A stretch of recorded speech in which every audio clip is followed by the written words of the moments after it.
오늘 우리에게 주시는 하나님의 말씀은 예레미야 1장 4절로 10절까지의 말씀입니다. 구약성경 1050면에 있습니다.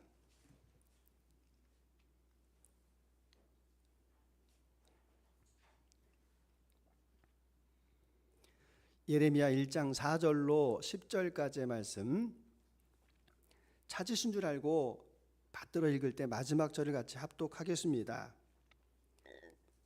여호와의 말씀이 내게 임하니라. 이르시되 내가 너를 모태에 짓기 전에 너를 알았고 내가 배에서 나오기 전에 너를 성별하였고 너를 여러 나라의 선지자로 세웠노라 하시기로, 내가 이르되 슬프소소이다. 주 여호와여 보소서 나는 아이라 말할 줄을 알지 못하나이다 하니, 여호와께서 내게 이르시되 너는 아이라 말하지 말고 내가 너를 누구에게 보내든지 너는 가며 내가 내게 무엇을 명령하든지 너는 말할지니라.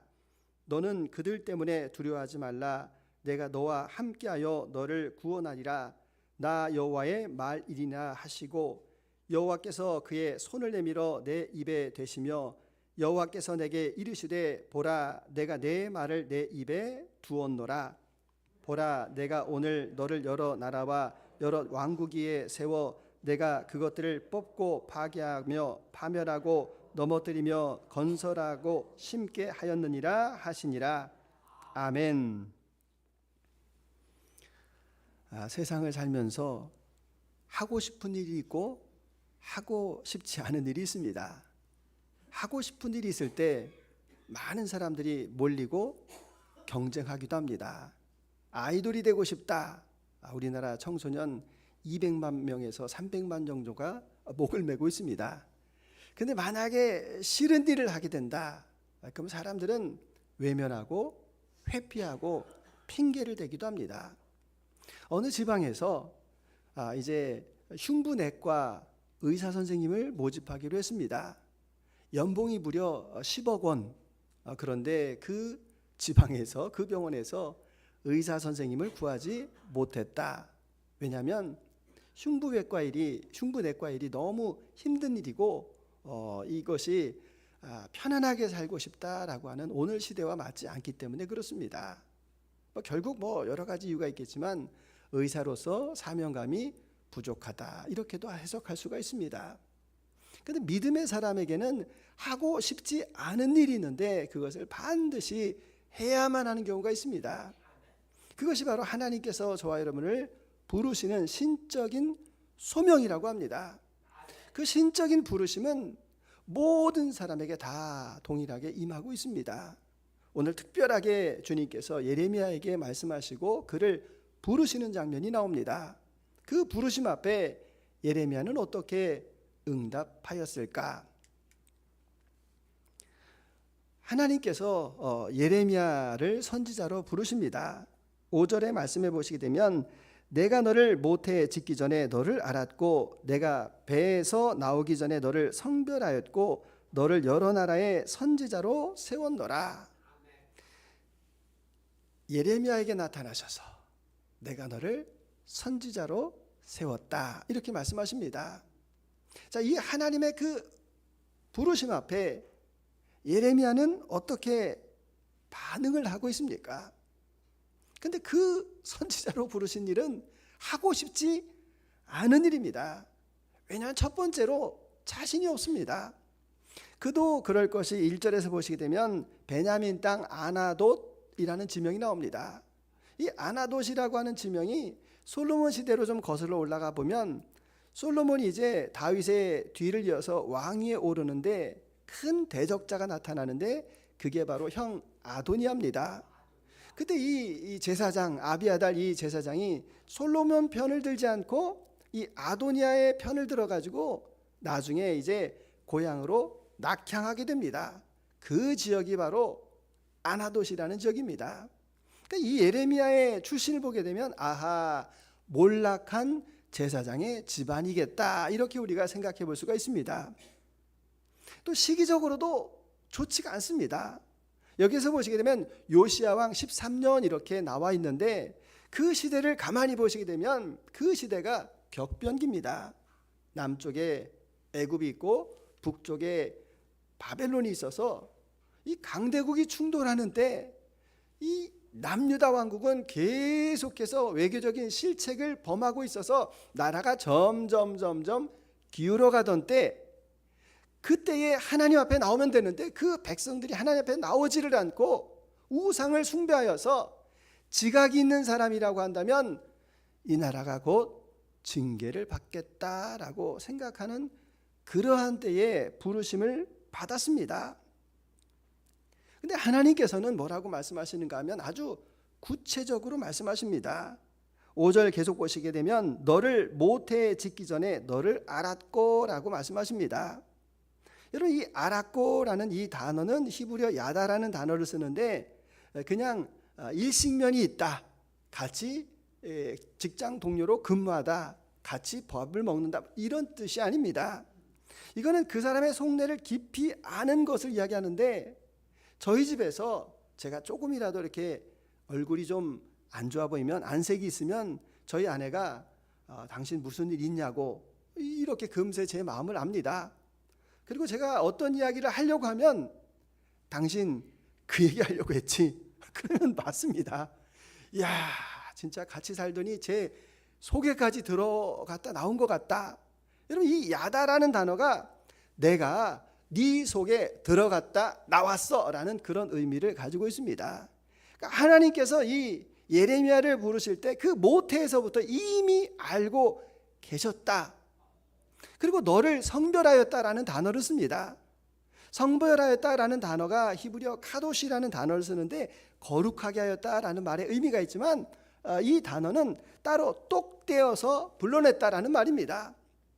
그러니까 사과가 이렇게 많이 있는데 아이고 이거 우리 아들 오면 줘야 되겠다라고 해서 그 사과 가운데에서 제일 크고 실한 사과를 잘 보관하는 것, 여러분 이게 바로 성별하였다라는 말입니다. 그러니까 그 어머니의 뱃속에서부터 많은 사람이 있는데 그 사람 가운데에서 이 예레미야를 하나님께서 열방의 선지자로 쓰시기 위하여서 이미 구별하셨다라고 말씀하고 계시는 겁니다. 그 하나님이 어떤 하나님이십니까?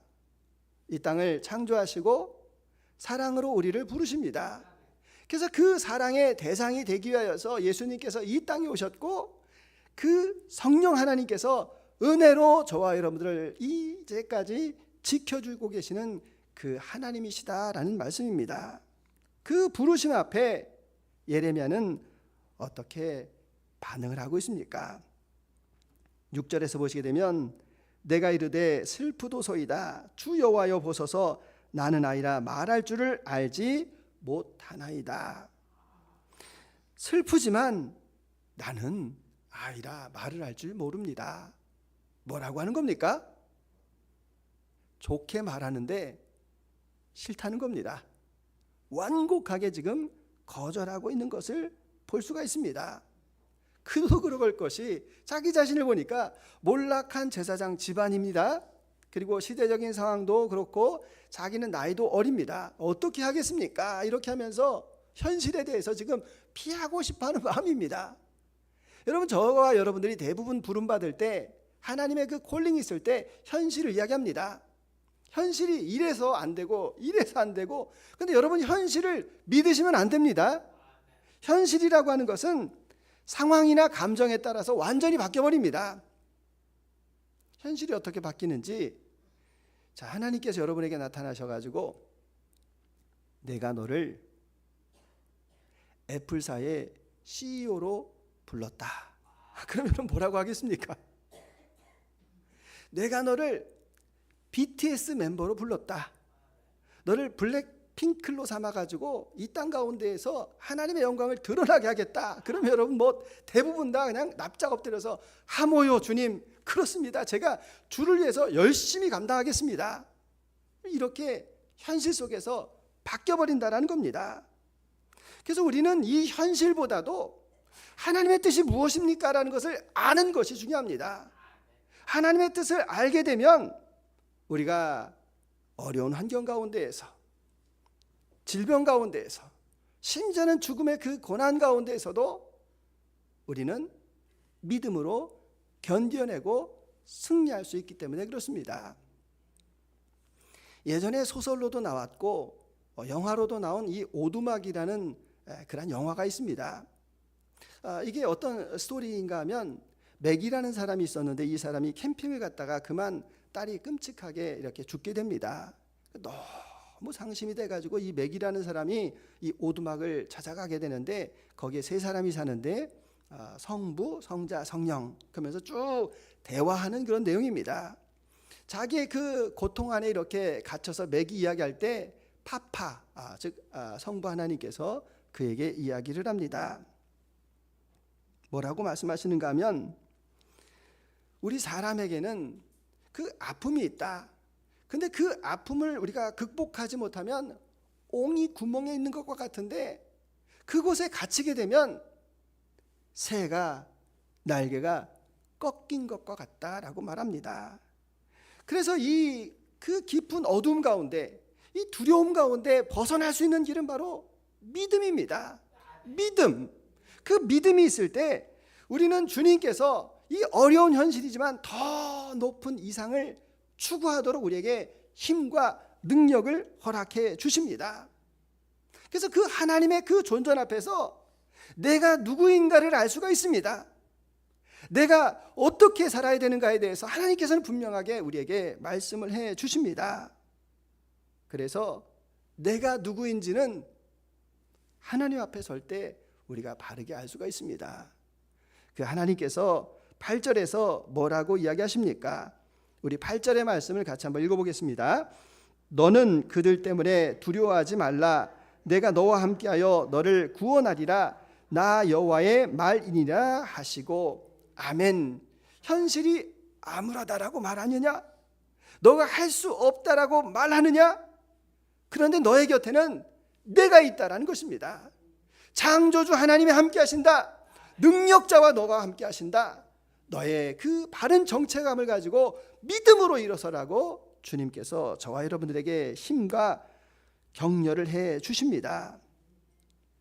여러분, 그럴 때 우리의 삶이 달라지는 것입니다. 여러분, 우리가 두려움 때문에 전진해 나가지 못할 때가 있습니다. 그러나 그 두려움을 믿음으로 극복한 사람들의 이야기는 다릅니다. 10억이 중요한 게 아닙니다. 그 오지에서 가난한 사람들과 함께 사역하고 있는 많은 그리스도인들이 있지 않습니까? 제가 아는 분 가운데서도 아주 유수한 대학을 나온 의사 선생님이 있습니다. 그런데 자기는 청년 때부터 꿈꿔왔던 중앙아시아의 선교사로 가겠다. 의료 선교사로 가겠다. 가겠다라는데 말릴 사람이 누가 있습니까? 다만 그 아버지 장로님이 마음이 너무 불편해가지고 하시는 말씀이 꼭 가야 되겠냐? 그래도 하나님께서 그 아버지를 지켜주실 것을 믿고 믿음으로 의료 선교를 다녀오신 선교사님의 이야기를 제가 들었습니다. 탈북자 가운데도 마찬가지입니다.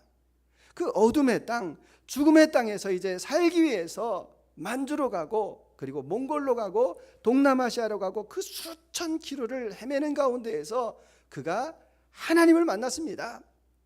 하나님을 만나고 나서 그의 삶이 바뀌었습니다.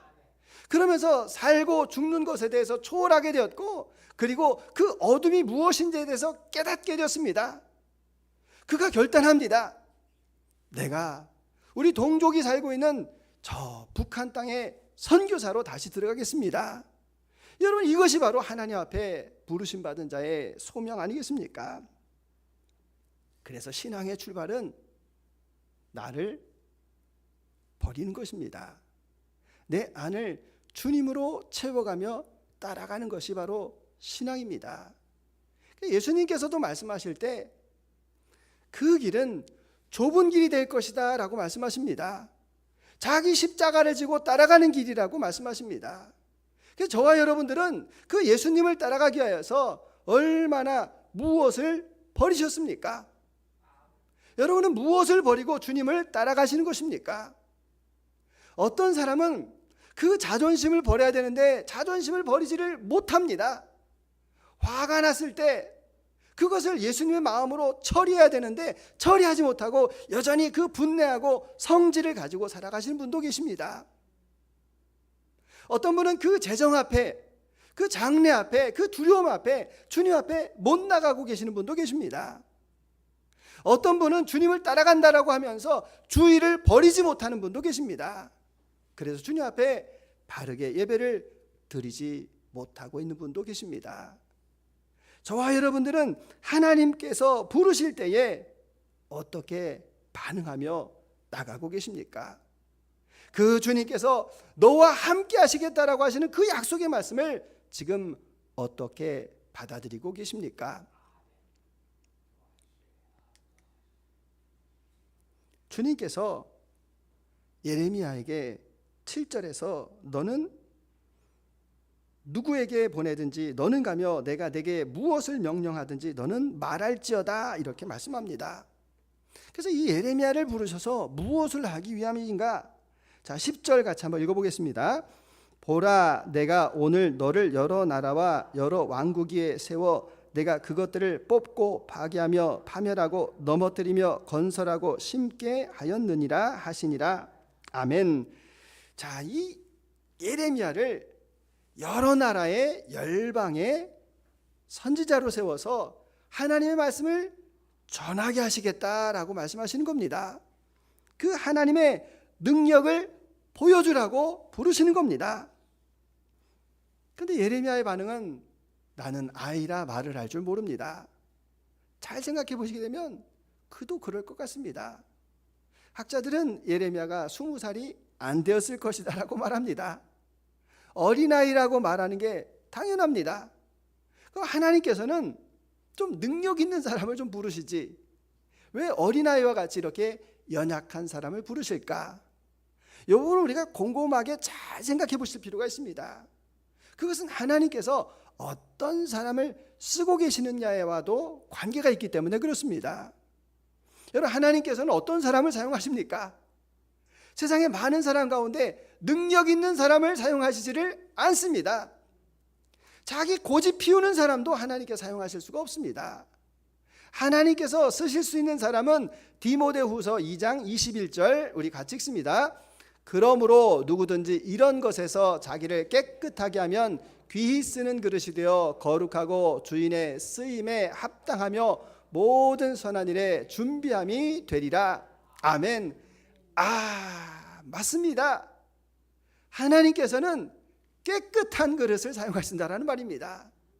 귀히 쓰는 것이라고 말합니다. 근데 우리가 성경의 말씀을 이렇게 쭉 보시다가 보면 신약에서도 바울이 이야기합니다. 하나님께서 우리 질그릇 같은 우리에게 이 복음의 보배를 주셨다. 그때도 질그릇이라고 표현합니다. 여러분, 이 그릇이라고 하는 이 플레이트가 무엇을 상징하는 겁니까? 그릇이 이렇게 있는데 그릇은 기본적으로 깨끗해야 됩니다. 여러분, 귀한 손님 오셨는데 입 빠진 거 그릇 내놓을 수 있습니까? 모양이 좀 빠지는 거 내놓을 수 있습니까? 우리 집에서 그래도 제일 깨끗하고 그리고 제일 아름다운 것을 손님에게 이렇게 내어 놓습니다. 그리고 음식을 담습니다. 담는 거에 따라서 짜장면이 되기도 하고 짬뽕이 되기도 하고 꼬바로우가 되기도 하고 그것은 주인의 마음대로 그 그릇을 사용할 수 있다라는 이야기입니다. 그래서 그 그릇이라는 의미가 무엇인가 하면 담는다라는 의미가 있습니다. 담는다. 그러니까 그 그릇이 된 우리는 무엇인가 하면 나의 내면을 무엇으로 채워가는 겁니까? 깨끗한 것으로 채워가는데 그것이 바로 하나님의 것으로 채워가는 겁니다. 그런데 내가 그 그릇을 깨끗하기는 한데 그 내면을 보니까 쉰밥이 들어있습니다. 그리고 이제 말라 비틀어진 그 밥이 들어있습니다. 세상적인 것으로 채워가라는 것이 아니지 않습니까? 하나님의 것으로 내 안을 채워가는데 여러분, 우리 내면은 내 속에 어떤 상을 가지고 있느냐, 이것으로 우리가 살아가는 겁니다. 잘 다시 말씀을 드리겠습니다. 내 내면은 어떤 이미지를 가지고 있느냐, 그것을 가지고 살아가는 겁니다. 그래서 그 부모가 자녀를 사랑하는 이유가 뭡니까? 부모가 왜 자녀를 사랑합니까?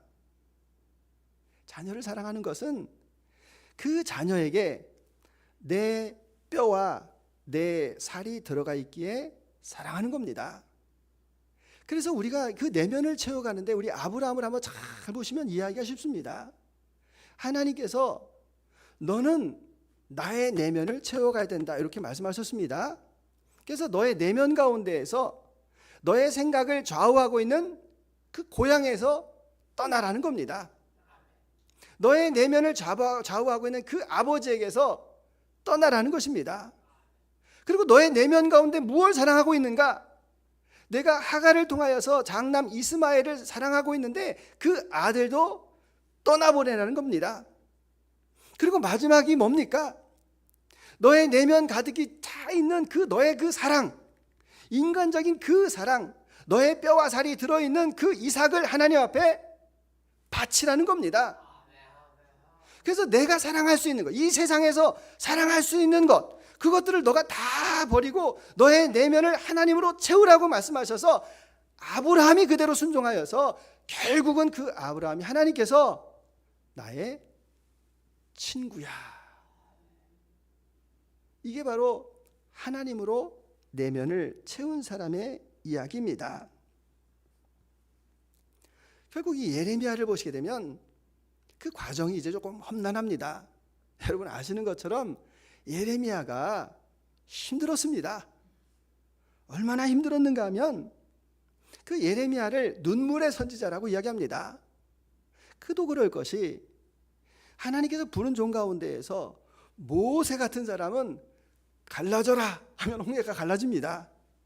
불을 내려주세요 라고 이야기하면 엘리야에게 불이 떨어졌습니다.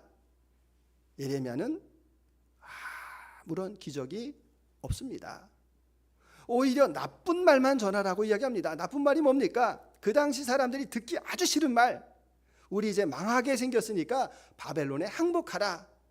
여러분 어느 나라든지 항복하라고 하면 좋아하는 나라가 어디 있습니까? 좋아하는 사람이 어디 있습니까? 왕도 싫어하고 백성도 싫어하고 저거는 선지자가 아니라 조국의 배신자다라고 하여서 치도곤을 당하고 감옥에 떨어지고 진흙 구덩이에 갇히는 그런 삶을 예레미야가 계속해서 살아갔다라는 겁니다.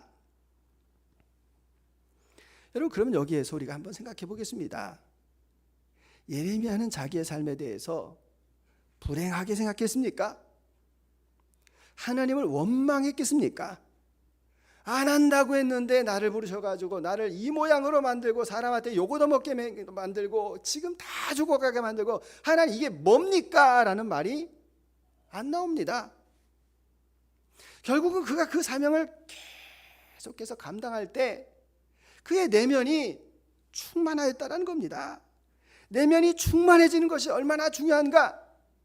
제가 나이가 들어가면서 신앙생활을 하면서 한 가지 깨닫는 게 있습니다. 그것은 무엇인가 하면 사람은 자신의 내면의 세상을 살아가고 있다. 여러분 같이 한번 하겠습니다. 사람은 자기 자신의 내면을 살아가고 있다. 그 자기 자신의 내면을 살아가고 있다는 말이 무슨 말인가 하면 내가 불행하다라고 생각하면 불행을 살아가는 겁니다.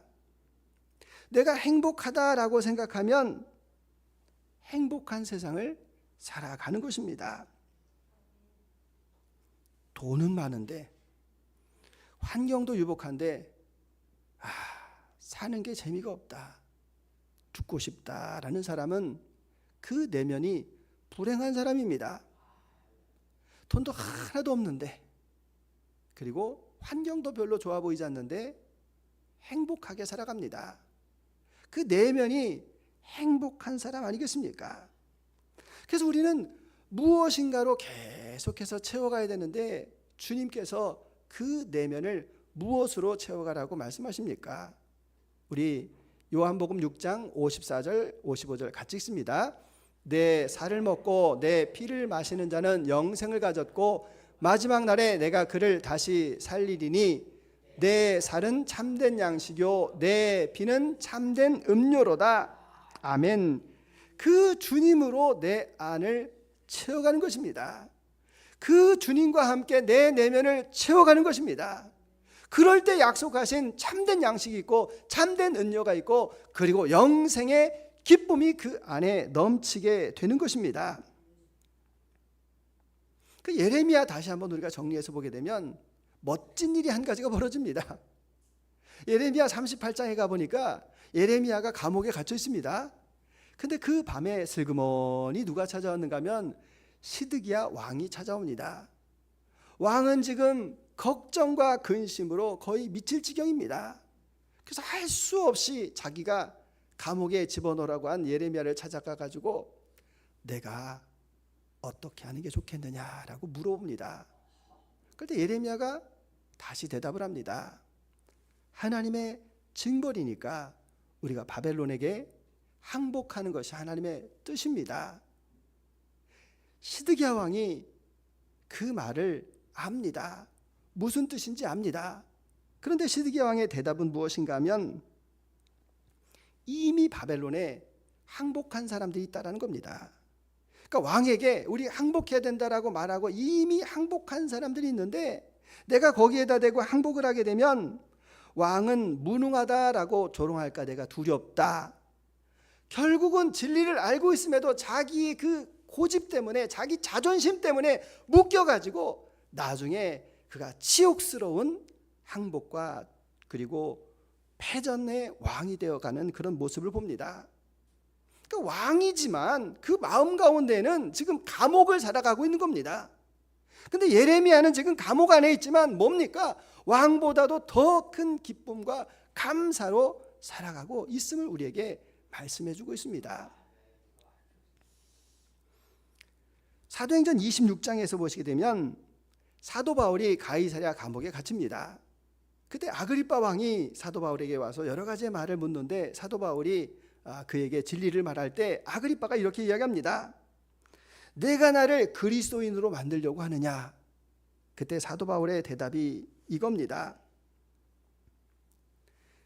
내 말을 듣는 모든 사람이 이렇게 결박당한 것 외에는 모두 다 나와 같이 되기를 하나님께서 원하십니다. 감옥에 갇혀 있지만 그 왕에게 당당하게 이야기할 수 있는 것은 그 내면이 주님으로 가득 찼다라는 것을 우리에게 말씀하고 있습니다. 우리가 주님께서 우리를 부르십니다. 우리의 삶의 현장 가운데서 주님께서 부르십니다. 그때 우리에게 말하라고 이야기합니다. 내 말을 전하는 것입니까? 아닙니다. 주님께서 나에게 부어주신, 주님께서 나에게 원하시는 그 말씀을 전하도록 저와 여러분들을 부르셨습니다.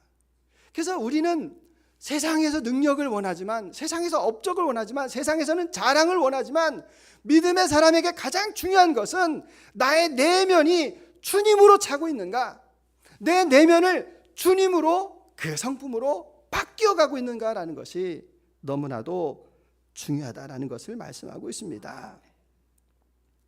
하나님의 성품 담기를 원합니다. 내 내면을 주님으로 채워가기를 원합니다. 그럴 때 그가 전하는 말에 능력이 있음을 우리는 믿습니다. 주님께서는 우리를 부르십니다. 우리가 예수님을 믿는 그 순간부터 주님께서는 저와 여러분 모든 사람들을 다 콜링하고 소명으로 부르고 계신다라는 말씀입니다. 그럴 때 어떤 사람들은 그 부르심이 신학교를 가야지 부르심에 응답하는 것이라고 생각합니다. 여러분, 그것은 소수입니다. 하나님께서 부르시는 자리는 여러분들이 이웃과 함께하고 있는 그 자리에서 부르십니다. 여러분의 가정 가운데서도 부르시고, 직장 가운데서도, 일터 가운데서도, 학업 가운데서도 주님께서 저와 여러분들을 부르신다라는 말씀입니다.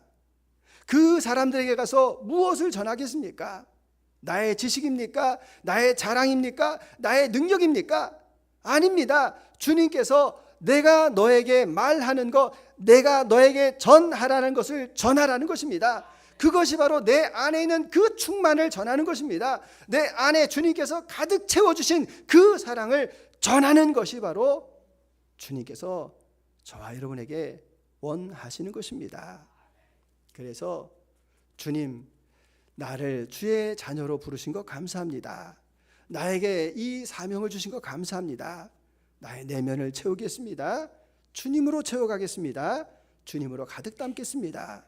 그래서 내 말과 전하는 것이 복음이 되게 하여 주시고 내 말과 전하는 것이 능력되기를 원합니다. 이런 믿음의 고백으로 나가시는 저와 여러분 모두가 다 되시기를 주님의 이름으로 축원합니다.